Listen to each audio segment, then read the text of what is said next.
cannot wait to get back and tell my colleagues about the cultural approach. The word that came to me when I kind of summed up day one was relevance.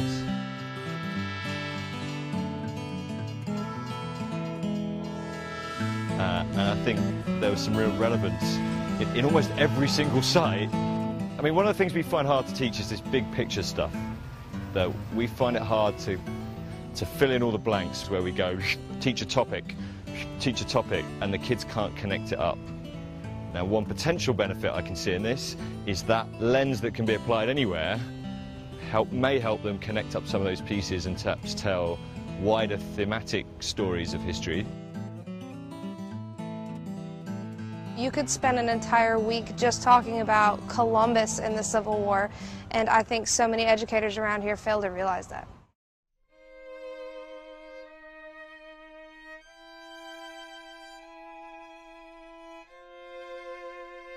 Many of them, about half of them, say on the stone, unknown.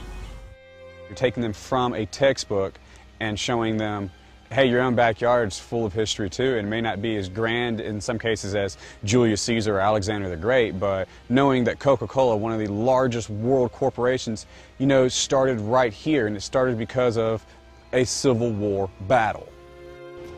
I've got a sense here that I haven't seen in England of an ownership of local history. People know about their area here. When a question is fired out, people were answering, people knew who these guys were. The thing that particularly moved me probably was the civil rights discussion and being in the Masonic temple. Yeah, that blew my mind a lot.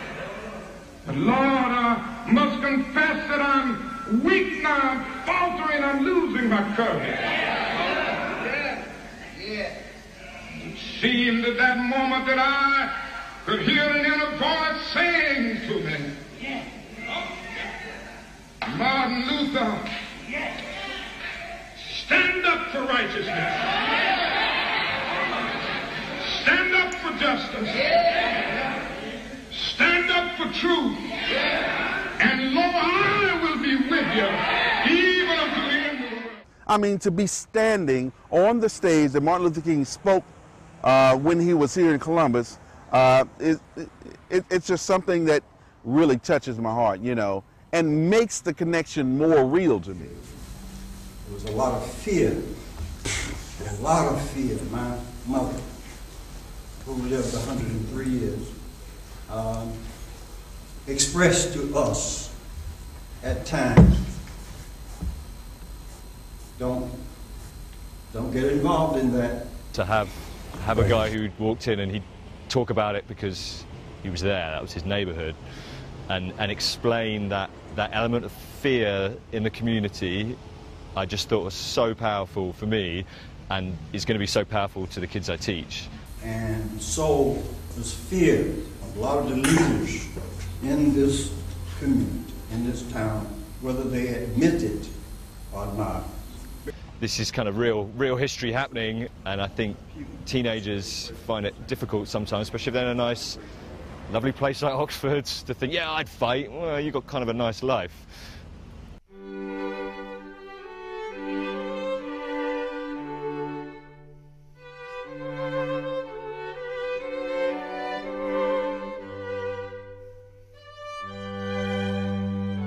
Even as adults, they can learn a lot seeing the sites and be better at teaching what they teach because they've experienced places. They learn more about our history.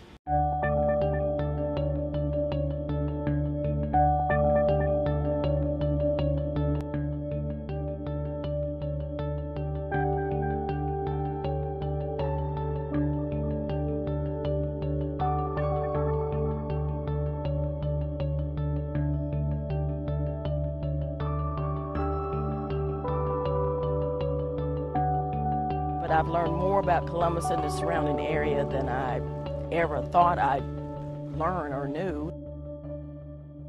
You know, I thought relating the white water experiment was really clever. It's all about whitewater. It's all about service industry.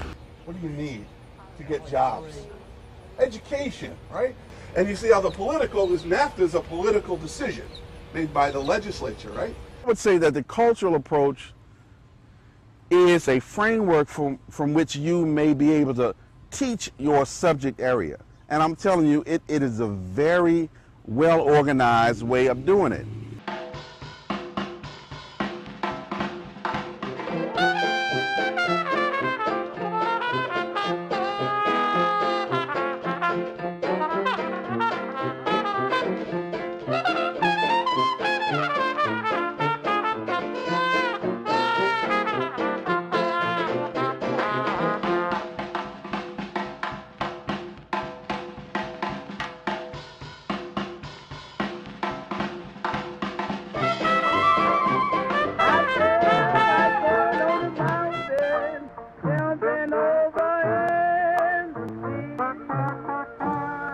In teaching their cultural approach with the visits to Ma Rainey's house and the Liberty Theater, students are able to go and learn a lot about these people. You have a more personal feel about the people other than what you've heard or what you've read in the book.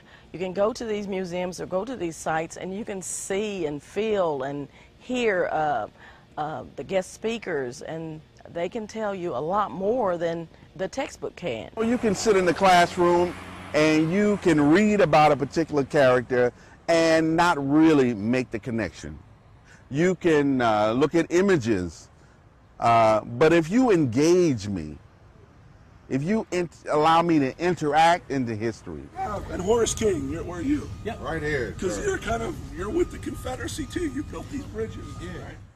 You will really be able to pull me into it and make me an active participant in the historical process. Hey, Beasley, we need to go ahead and take that lower bridge right there. It looks like it's unguarded, so let's probe that area first.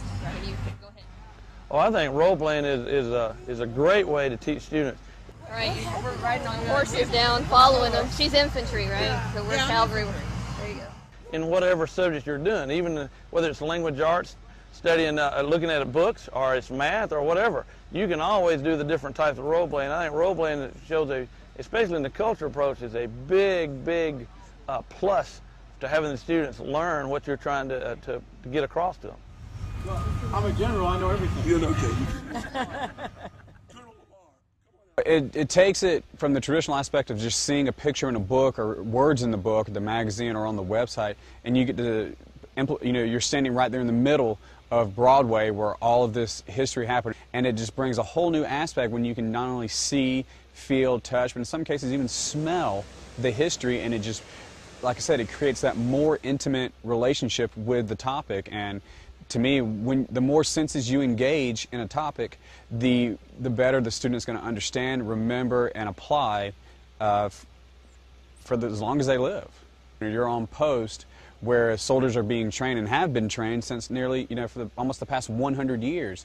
Well, the first thing I just want to ask you is, when I say monument, what category comes to your mind? Aesthetic. The aesthetic. Aesthetic.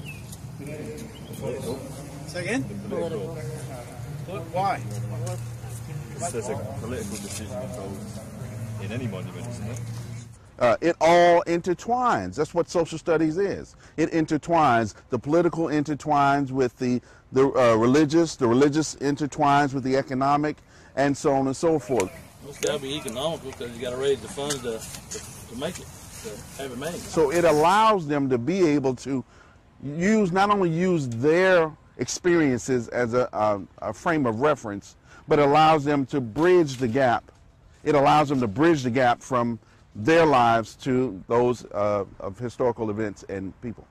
Their curiosity is driving them, and as I always tell them, curiosity is the most powerful motivator in education. When you're curious about something, you want to learn, and since you want to do it, it's going to stick, and you're going to have that intimate relationship with that piece of information, no matter what it is. If it's anything from taking apart the remote control to knowing the presidents of the United States, you have that curiosity, and the approach really allows the student to pick what avenue they want to use to explore. Oh, absolutely. The cultural approach definitely benefits me as a teacher because it makes it to where I have categories to try to teach everything that I need to teach. It narrows everything down. I love the cultural approach. I use the acronym PRAISE, P for political, R for religion, A for aesthetic, I for intellectual, S for social, and E for economic. It's easier than it sounds to use. It's not as complex as it may look like. It's something that you should try, because once you try it, you'll like it and you'll see that you can do a better job instructing and enlightening your students. I plan on attending as many of these seminars as I can. This has been a rewarding experience, and I can't wait to get back and tell my colleagues and share these experiences